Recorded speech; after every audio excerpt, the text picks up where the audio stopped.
Estamos de volta aqui no programa Na Verdade, falando sobre as santas doutoras da Igreja. E para isso temos um convidado especial, o Rafael Tonon.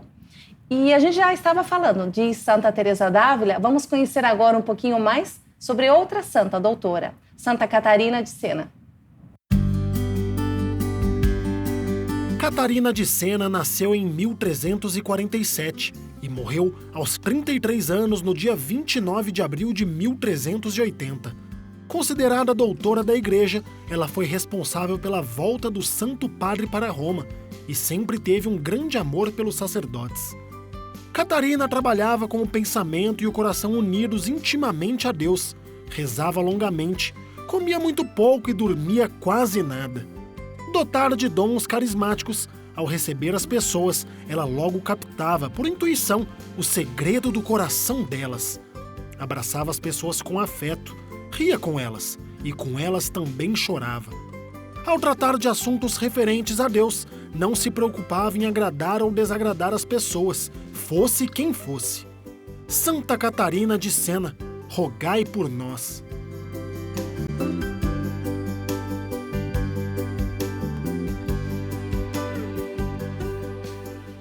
Isso aí, então a gente conheceu mais um pouquinho sobre a vida de Santa Catarina de Sena. Rafael, eu tenho uma dúvida, porque Santa Catarina é anterior a Santa Teresa d'Ávila. Sim, sim. Mas ela foi nomeada doutora depois. Depois. Por quê? O doutorado das mulheres na Igreja, na verdade, começou na década de 70. Foi o Papa Paulo VI que inaugurou... é recente. É recente, né?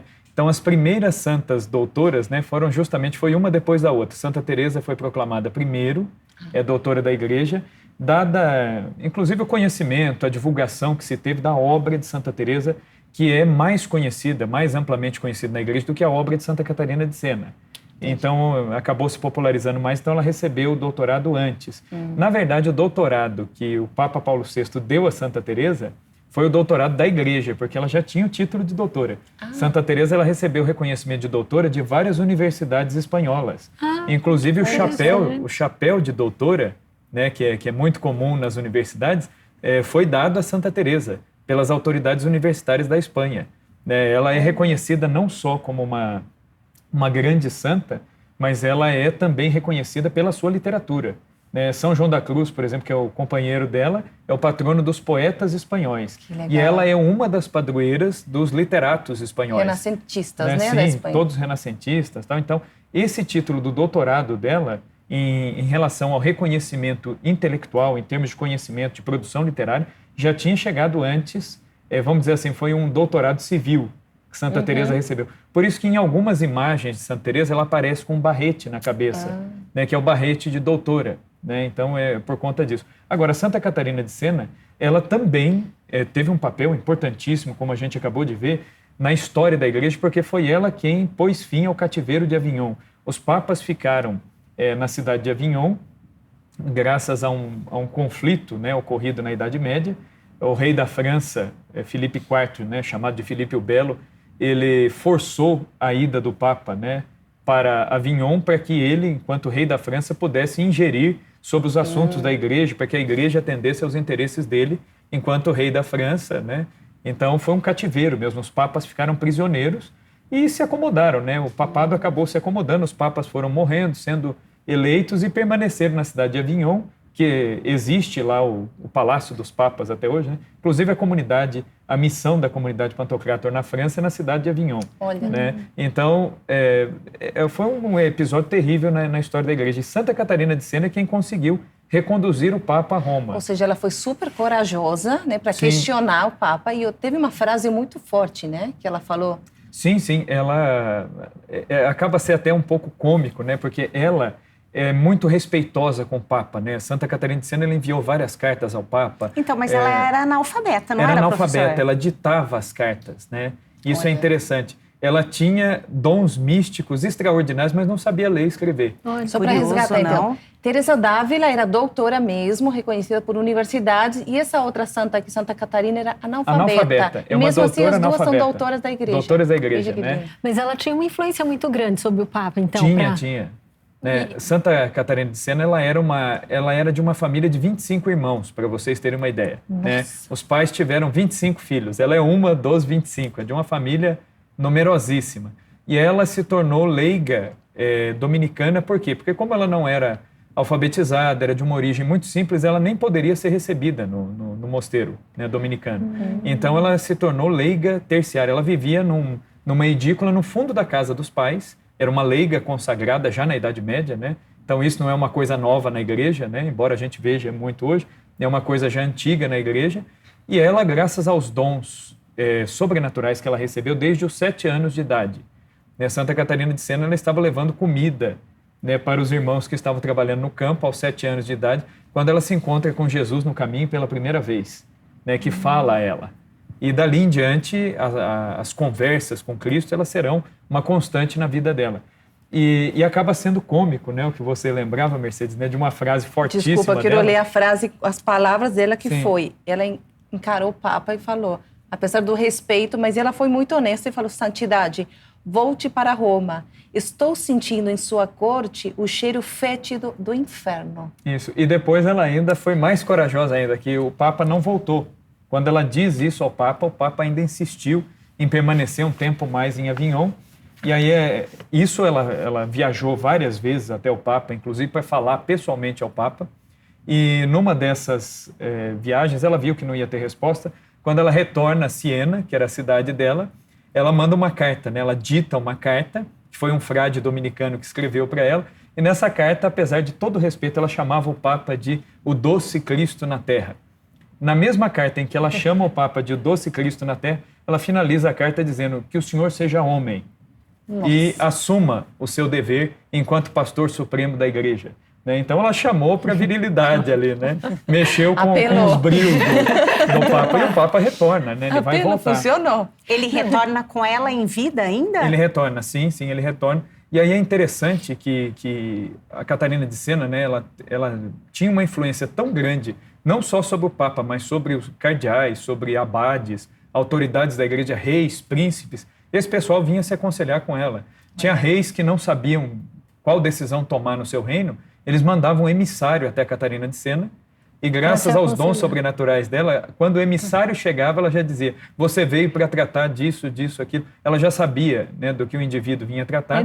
E às vezes ela já mandava a resposta, diga lá ao seu rei que faça isso, faça aquilo. É impressionante. E voltava com esse socorro. E é um exemplo concreto daquilo que a gente conversou um pouquinho no primeiro bloco, sobre como é mentira falar que a igreja não valoriza as mulheres. Porque Santa Teresinha da século quê? 14, né? Santa Teresa de Jesus é século XVI. A Catarina é século XIV. Já aconselhando o Papa, bispos, cardeais, reis, né? E ela era escutando que uma ela era mulher chamada de mama. falava, né? Eles chamavam ela de mamãe. Ela era chamada de mamãe. Uma moça de 30 anos era chamada de mamãe por bispos, cardeais, reis, que pediam inclusive a bênção a ela, né? E ela recebeu do Papa até um privilégio, né? Que quando a gente fala, né, isso que é o empoderamento feminino na Idade Média na prática, né? Ela era a única mulher que tinha esse privilégio. O Papa destacou padres para que a acompanhassem nas suas viagens, quando ela ia de uma cidade para outra, de um lugar para outro, para que ela não ficasse sem missa diária. Então ela tinha a permissão de sempre ter padres, sacerdotes junto com ela, e eles carregavam um altar portátil para poder abrir ali o altar e rezar a missa onde eles estivessem, né? Para que ela sempre tivesse assistência, né? E qual é o ensinamento de Santa Catarina, né? Assim, vamos falar a doutrina, não sei se a gente pode falar assim dela, né? A obra mestra dela também é traduzida em português. Eu até aconselho, né, você que nos assiste e nos acompanha, que busque, leia, que vale a pena. A obra mestra dela é uma obra chamada O Diálogo, né, que foi também uma série de pessoas ali que a assessoravam, que foram tomando nota das conversas dela com Jesus. Então é muito interessante. São as conversas dela. São as conversas, a oração. Aí a gente entra na intimidade. O que é a oração de um santo? Né? Porque quando a gente olha para a nossa oração, né, que é tão cheia de defeitos, de barulho, de preocupações, né, quando a gente olha para a conversa de um santo com Jesus, isso nos ajuda a rezar. Aí volta naquilo que a Vivi falou, né? Por isso que é bom, às vezes, ter um livro ali para nos ajudar a rezar. Eu até aconselho que quem não conhece esse livro, o Diálogo, que use isso para rezar. Né? Porque é o itinerário de oração de uma santa. E nesses diálogos, né, eu acho que o grande ensinamento de Santa Catarina de Sena é a questão do valor do sofrimento. Né? Ela é uma pessoa que desde criança ela teve, né, vários problemas de saúde, várias complicações ali e vários sofrimentos morais. Ela foi muito caluniada, ela sofreu com muitas mentiras, com muita coisa que se dizia a respeito dela, e ela aguentou isso aí muito firme, só que ela deu um sentido a esse sofrimento. E a própria Catarina, ela tem uma fala dela que ela diz o seguinte, que o sofrimento em si mesmo ele não vale nada, né? E ele não é querido por Deus. Deus nos criou para a felicidade, não para o sofrimento. E ela dizia, o sofrimento ele só pode ter algum valor na medida em que ele é associado ao sofrimento de Cristo. Exatamente. Né? Legal. E aí, então, esse é o grande segredo dela. Né? E falando do sofrimento, mas nas coisas cotidianas, vamos conhecer agora uma outra santa, que é Santa Teresinha do Menino Jesus. Santa Teresinha do Menino Jesus nasceu na França em 1873. Nascida de família modesta e temente a Deus, entrou com 15 anos no mosteiro das Carmelitas de Lisieux. Sua vida se passou na humildade, simplicidade e confiança plena em Deus. Todos os gestos e sacrifícios, do menor ao maior, oferecia a Deus pela salvação das almas e na intenção da Igreja. Santa Teresinha amava a Deus de forma muito simples. Ela fazia com que tudo no seu dia a dia se transformasse em amor. Em um dia de calor, por exemplo, não enxugava o suor do seu rosto, em sinal de mortificação. Ela realizava pequenas penitências com um amor grandioso. Fazia coisas ordinárias com uma caridade extraordinária. Santa Teresinha do Menino Jesus, rogai por nós. E essa Santa Teresinha, que eu particularmente gosto muito de uma frase que ela falou: eu não quero ser santa pela metade, né? Eu escolho tudo. O que vocês têm para não falar sobre essa santa? Que não foi assim das coisas extraordinárias, muito pelo contrário, das coisinhas ordinárias. Sim, é uma santa recente, né? Santa Teresinha, eu acho que ela é muito próxima da gente, porque nasceu em 1873, morreu em 1897, né? Quase na passagem do século aí. As irmãs dela, a última irmã faleceu na década de 50, então tem muita gente ainda viva que conheceu as irmãs. Tem até muitos padres brasileiros, inclusive, que conheceram a Celina, Uau. que foi, né, uma das últimas aí a falecer. Então, é uma santa atual, né, uma santa moderna, e isso nos aproxima, né, porque é uma santa que nós conseguimos ver fotos dela, né, nós temos um museu lá, tem tanta coisa próxima a nós. Eu fui em Lisieux, e você pode entrar na casa dela, você vê os brinquedos dela, a caminha, quando ela cortou o cabelo, colocaram num quadro. Essa sensação de você poder ver com que ela brincava, a imagem que sorriu para ela, o quintal onde ela falou para o pai que queria ser freira, é muito forte. Eu recomendo, assim, quem tiver a oportunidade, né, é muito forte. Fora o fato de que era exímia desenhista, né, coisa que pouca gente sabe, né? Santa Teresinha era uma artista, assim, de marca maior, né? Ela fazia desenhos e pinturas, assim, aquarelas, assim, finíssimas, coisas que pouca gente sabe. Não sabia. Era um divertimento dela e das irmãs. E tem todas a mostra elas. na casa? Sim, Tem? na casa, a casinha de Santa Teresinha lá tem isso aí. E no museu, no Carmelo de Lisieux, existem os paramentos que ela bordou e pintou. Né? Existe uma casula preta, né, que é usada mais nas exéquias, nas missas ezequiais ou na Sexta-feira Santa, tal, que ela fez com o vestido da mãe. Né? Ela pegou um vestido da mãe, que era a maneira que ela queria de ter a mãe dela próxima de Cristo, não só no céu, mas também nos altares na terra. Então ela recortou esse vestido da mãe e sobre a seda do vestido da mãe, ela pintou a Sagrada Face, que é o nome religioso dela, né? Teresa do Menino Jesus da Sagrada Face. Né? E as irmãs bordaram. Elas recamaram essa casula, né, esse paramento, e Santa Teresinha pintou e as irmãs bordaram. Então é interessante que as 5 filhas produziram esse paramento por louvor à glória de Deus, né? É uma maneira dessas mulheres também estarem no altar, né? Às vezes se fala muito, né, que mulher... Todas foram para o Carmelo. Uma só que não. Clarissa, né? Isso. A Leônia, que era a irmã que cuidou do pai, né? Que é a que ficou cuidando do Luiz Martin, que era o pai, ela se tornou depois, acabou se tornando... ela foi primeiro para as Clarissas e depois para as Visitandinas, as irmãs Visitandinas. Mas todas se tornaram religiosas, então? Todas religiosas, todas as filhas freiras. Uma família, de fato, uma família santa. Santos. Os pais canonizados, né? É uma coisa interessante, né? O Papa Francisco, né? a gente vê muito o Papa com a mala, né? A maletinha dele que ele gosta de carregar de um lado para o outro. E eu achei interessante que um jornalista perguntou: o que o senhor leva na mala, né?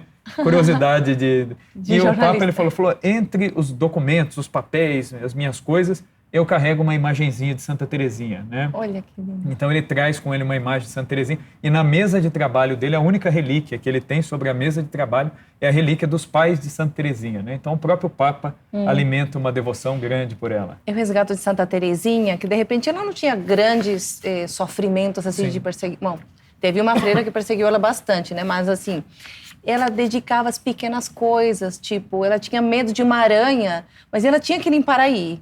E aí ela oferecia, né? Porque ela tinha muito pavor de aranha, entendeu? Aí ela oferecia aquela limpeza, aquele pequeno sacrifício para Deus. Isso que eu acho interessante. Me chamou a atenção também um episódio dela, na História de uma Alma, que ela oferecia, elas estavam acho que na lavanderia, e a moça, conforme ia lavando, ia respingando tudo nela, aquela água, e aquilo a incomodava, e aquilo ela oferecia. Ou seja, tudo se torna oferecimento para Deus na nossa vida, né? As mínimas situações pelas quais nós passamos. E ela se torna doutora da igreja por isso. A doutrina, a grande descoberta de Santa Teresinha foi isso.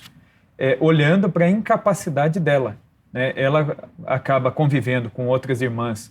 Ela entrou com 15 anos, ela pediu ao Papa, né? Ela foi muito ousada, né? Ao mesmo tempo, né? Às vezes a gente tem uma imagem de Santa Teresinha como uma mocinha muito frágil, mas ela era muito corajosa, dentro do limite dela, dentro daquilo que ela podia. E ela, com 15 anos, ela foi peregrinar com o pai, né? E um grupo de peregrinos franceses foram até Roma. Estava sendo celebrado o jubileu dos 50 anos do sacerdócio do Papa Leão XIII. Então foi proibido que os franceses falassem com o Papa. Disseram: olha, vocês vão até o Papa, beijem o anel, beijem os pés do Papa e saiam, né? E o que ela faz? Ela vai e se dirige ao Papa. Ela fala: Santo Padre, eu peço a permissão, que o senhor me dê a permissão de que eu entre no Carmelo aos 15 anos. E o Leão XIII ele não entendia bem o francês, ele perguntou para um dos padres. Falou: o que a menina está dizendo? E aí, muito contrariado, um dos padres da comitiva traduziu, bravíssimo com ela. E aí o Papa disse: a seu tempo tudo vai dar certo, tal, e perguntou depois ao bispo e tal. No fim das contas, a permissão foi dada, ela entra com 15 anos no Carmelo. Então, imagine, ela estava lá no meio de religiosas, algumas delas com 50 anos de vida religiosa, 40 anos de vida religiosa. E ela chega à conclusão de que ela não conseguia rezar como elas, não conseguia trabalhar como elas, né? Santa Teresinha, até os 12 anos de idade, ela nunca tinha penteado o próprio cabelo. Né? Ela narra isso no História de uma Alma. Ela era toda Foi mimadinha, toda uma aprendizada para ela. Foi muito mimada, Tá sim. super interessante, mas vamos ter que ir mais um intervalo e a gente depois continua conversando mais sobre as doutoras santas da igreja.